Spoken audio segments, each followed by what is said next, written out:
कहाँ आके रुकने थे रास्ते, कहाँ मोड़ था उसे भूल जा। वो जो मिल गया उसे याद रख, जो नहीं मिला उसे भूल जा।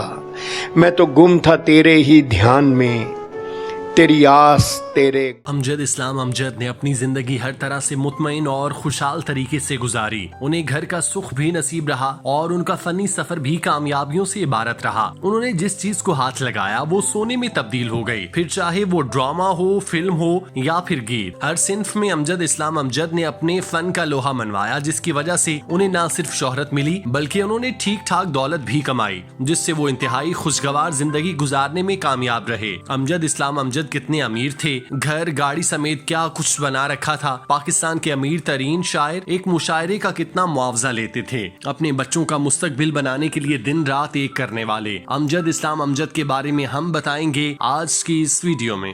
किसी आंख में नहीं अश्के गम, तेरे बाद कुछ भी नहीं है कम।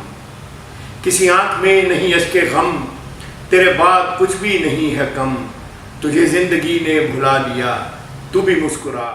अमजद इस्लाम अमजद का लाहौर के पोश तरीन इलाके डिफेंस में अपना घर था, जो एक बड़े रकबे पर फैला था। ये घर पुरानी तर्ज का बना था, जिसे उन्होंने तजीनो आराइश करके बिल्कुल नया कर दिया था। अमजद इस्लाम अमजद के घर को देखकर मालूम होता था कि ये किसी अदबी ज़ौक रखने वाले का आशियाना है। उन्होंने अपने घर को कीमती फर्नीचर और पेंटिंग से सजाया हुआ था। इसके अलावा तोहफे में मिलने वाली चीजें भी उनके घर की जीनत बनी थी। अमजद इस्लाम अमजद इस बड़े घर में अपनी बीवी और बेटे के साथ रहते थे। अमजद इस्लाम अमजद के अलावा किसी हम असर शायर या फिर अदीब और मुसन्निफ का डिफेंस में घर नहीं है, जिससे अंदाजा होता है कि अमजद इस्लाम को माली आसूदगी हासिल थी, जिसके बायस वो पोश तरीन इलाके में रिहाइश पजीर थे। उनके घर की कीमत का अगर अंदाजा लगाया जाए तो वो कम से कम 10 करोड़ के लगभग बनती है। मेन रोड पर वाक़ई उनका घर इंतहाई नफासत और खूबसूरती से मेंटेन किया हुआ है, जो वहाँ से गुजरने वालों की तवज्जो अपनी जानिब मबजूल करता है। अमजद इस्लाम अमजद के घर में 1 से ज़ायद गाड़ियाँ मौजूद हैं, जो ज्यादा महंगी तो नहीं, अलबत्ता उनकी मालियत करोड़ के लगभग बनती है। मुशायरों और लेक्चर्स करके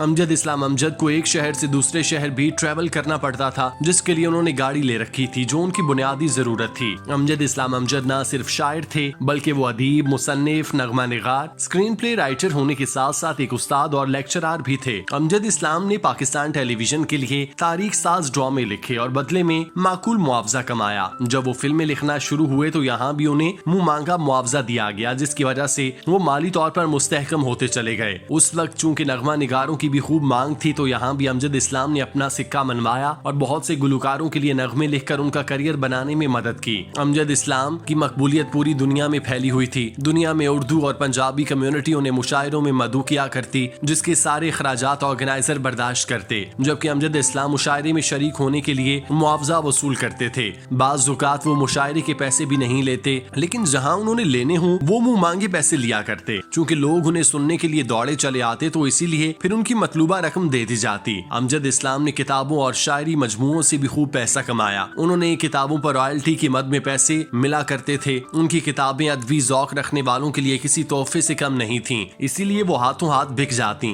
इसके अलावा अमजद इस्लाम अमजद को मुख्तलिफ जामियात और इदारों में लेक्चर्स देने के लिए मदऊ किया जाता, जहाँ वो टाइम के एतबार से लेक्चर डिलीवर करते और बदले में अच्छा खासा मुआवजा वसूल कर लेते। उन्होंने अपने फन तहरीर को मुख्तलिफ अशकाल में ढालकर अपनी बीवी बच्चों का मुस्तकबिल रोशन बना दिया। इसके अलावा उन्होंने कुछ प्राइवेट बिजनेस में भी शराकत दारी की थी, जिसका माहाना लाखों रुपए मुनाफा मिला करता था। अमजद इस्लाम ने अपनी जिंदगी में जो भी कमाया उसे फजूल खर्ची करने की बजाय संभाल कर रखा। उसे अपनी बीवी बच्चों पर इस तरह से खर्च किया कि वो मयारी तालीम हासिल करने में कामयाब हुए और फिर उन्हें अपनी जिंदगी में सेटल भी किया। ये सब कुछ उनके कलम के मरहूने मिन्नत था। आमतौर पर शायरों के बारे में ये ख्याल किया जाता है कि उनके घर के हालात अच्छे नहीं होते, मुआश ना होने की वजह से उन्हें घर में फाके काटने पड़ते हैं, और अगर बच्चों वाला हो तो फिर घर में रोज लड़ाइयाँ भी सुनने को मिलती हैं और फिर बेगमात बच्चों को लेकर मेके जा बसती हैं। पाकिस्तान में ऐसे बहुत से शायर गुजरे जिनकी मखदूश माली हालत की वजह से न सिर्फ अपना कलाम बेचना पड़ा बल्कि वो अपने बच्चों के साथ भीख मांगते दिखाई दिए। मुस्तकिल सोर्स ऑफ इनकम ना होने की वजह से शायरों को गरीब और मफलूकुल हाल करार दिया गया, लेकिन अमजद इस्लाम उन शायरों से कदरे मुख्तलिफ वाक़े हुए। उन्होंने बतौर शायर अपना करियर शुरू किया, लेकिन जैसे जैसे लोगों के रुझानात बदलते गए उन्होंने अपने कलम को वैसे ही तब्दील करना शुरू किया ताकि वो जमाने में पीछे न रह जाएं। उन्होंने शायरी में नाम बनाने के बाद पाकिस्तान टेलीविजन के लिए ड्रामे लिखना शुरू किए। जब फिल्मों का दौर आया तो वो स्क्रीन राइटर भी बने और यादगार फिल्में लिख डाली। यही नहीं, उन्होंने फिर गीतों की शायरी भी शुरू की। यहाँ भी अल्लाह ने उन्हें इज्जत और शोहरत से नवाजा। ये अमजद इस्लाम अमजद की किस्मत और उनके साथ दुआओं का फैज था कि वो बैक वक्त शायर, अदीब, नगमा निगार और स्क्रिप्ट राइटर और उस्ताद के तौर पर अपनी पहचान बनाने में कामयाब हुए।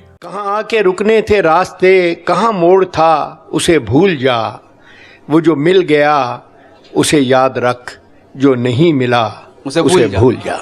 शायर, ड्रामा निगार और नकाद की हैसियत से शोहरत हासिल करने वाले अमजद इस्लाम 4 अगस्त 1944 को लाहौर में पैदा हुए। उन्होंने 1964 में पंजाब यूनिवर्सिटी से MA उर्दू का इम्तिहान पास किया और दरसो तदरीस के शोबे से मुंसलिक हो गए। अगस्त 1975 में अमजद इस्लाम अमजद को पंजाब आर्ट्स काउंसिल का डिप्टी डायरेक्टर मुकर्रर किया गया। उन्होंने उर्दू साइंस बोर्ड और चिल्ड्रन लाइब्रेरी कॉम्प्लेक्स समेत मुतादिद सरकारी इदारों में सरकर्दा ओहदों पर जिम्मेदारियां निभाई। रेडियो पाकिस्तान से बतौर ड्रामा निगार चंद साल वाबस्ता रहने के बाद अमजद इस्लाम अमजद ने PTV के लिए कई सीरियल्स लिखे, जिनमें बरज़ख, अक्स, सातवां दर, फिशार, जरा फिर से कहना, लारिस, दहलीज, आंखों में तेरे सपने, शहर दर शहर, फिर यूं हुआ, समुंदर, रात, वक्त, अपने लोग और यहीं कहीं शामिल है। अमजद इस्लाम अमजद का शेरी मजमुआ बरज़ख और जदीद अरबी नज़मों के तराजुम अक्स के नाम से शाया हुए। अफ्रीकी शुआरा की नज़मों का तर्जुमा काले लोगों की रोशन नज़में के नाम से शाया हुआ। अमजद इस्लाम अमजद की नज़म और नसर में 40 से ज़ायद किताबें ज़ेवरे तिबा से आरास्ता हो चुकी, जबकि वो अपनी अदबी खिदमात के बदले में सदारती तमगा, उसने कारकर्दगी और सितारा इम्तियाज के अलावा 5 मरतबा टेलीविजन के बेहतरीन राइटर, 16 ग्रेजुएट अवार्ड और दीगर मुतादिद अवार्ड हासिल कर चुके। अगर कभी मेरी याद आए तो चांद रातों की नर्म दिलगीर रोशनी में कहीं किसी सितारे को देख लेना। अगर वो नखले फलक से उड़कर तुम्हारे कदमों में आ गिरे तो ये जान